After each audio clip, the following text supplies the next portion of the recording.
नमस्कार दोस्तों, आज आप सुनने वाले हैं स्वामी विवेकानंद से जुड़ी एक सच्ची कहानी। स्वामी विवेकानंद और वेश्या।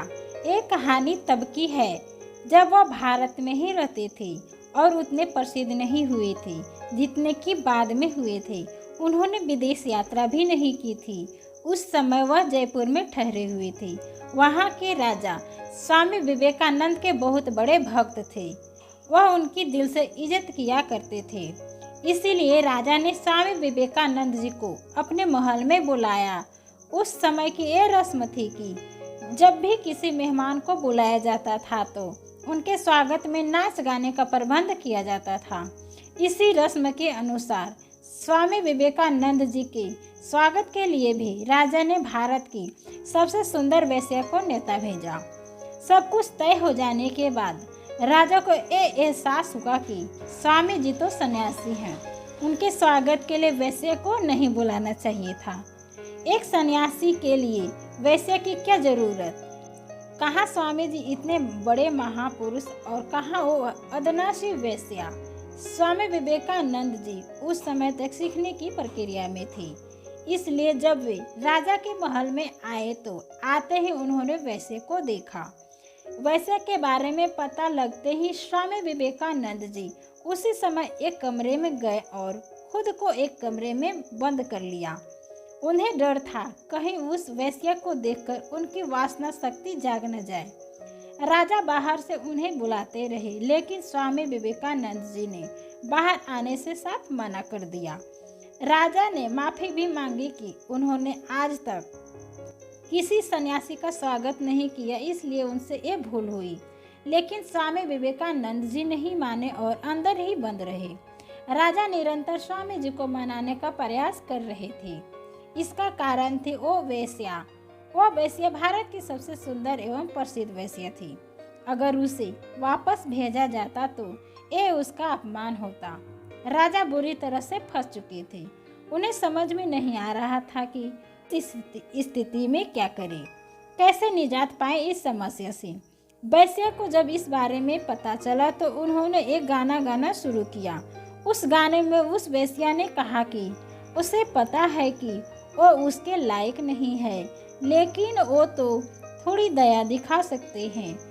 वो तो सड़क की धूल भर है, पर उसके लिए वो निर्दयी क्यों? वो तो अज्ञानी है, पापी है, लेकिन स्वामी जी तो ज्ञानी हैं। उन्हें एक वेश्या से कैसा डर? इतना सुनने भर के ही देरी थी।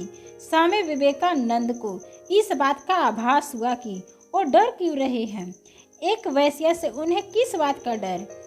ऐसे तो छोटे बच्चे डरा करते हैं। उनकी समझ में अब तक आ गया था कि वह डर उनके जीवन में नहीं बल्कि मन में था। उन्हें पता लग गया था कि उन्हें उस वेश्या के प्रति होने वाले आकर्षण को अपने मन से निकालने से ही उन्हें मानसिक शांति प्राप्त हो जाएगी। ये ज्ञान प्राप्त करने के बाद उन्होंने दरवाज़ा खोला और उस वेश्या के पास जाकर उससे कहा कि अब तक जो उसके मन में डर था वह उनके मन में बसी वासना का डर था, जिसे उन्होंने अपने मन से बाहर निकाल दिया है। इस चीज के लिए प्रेरणा उन्हें उस वेश्या से ही मिली। उन्होंने उस वेश्या को पवित्र आत्मा कहा, जिसने उन्हें एक नया ज्ञान दिया।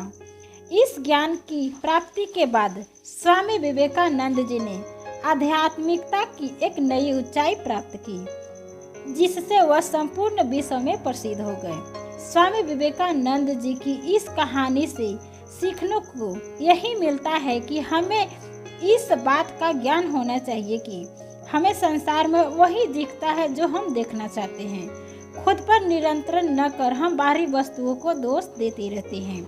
अपनी इंद्रियों पर नियंत्रण पाकर हम भी जीवन की उन ऊंचाइयों पर पहुंच सकते हैं जिसको सब नामुमकिन मानते हैं। दुनिया में असंभव कुछ भी नहीं है। अगर इंसान कुछ करने की ठान ले तो उसे दुनिया की कोई ताकत नहीं है जो रोक सकती है। बस उसे अपने लक्ष्य की जानकारी स्पष्ट तौर पर होनी चाहिए। खुद को कभी भी कमज़ोर नहीं समझना चाहिए। अगर आप ही अपने आप को कमज़ोर कहेंगे तो आप खुद अपने अस्तित्व को खतरे में डालने का काम करेंगे। खुद पर विश्वास रखें और हर परिस्थिति का सामना करें। मत डर अंधेरों से कि मिलेगी रोशनी जो इंतजार में है, मिलेगा किनारा हौसला रखना, क्या हुआ जो किश्ती मझधार में है।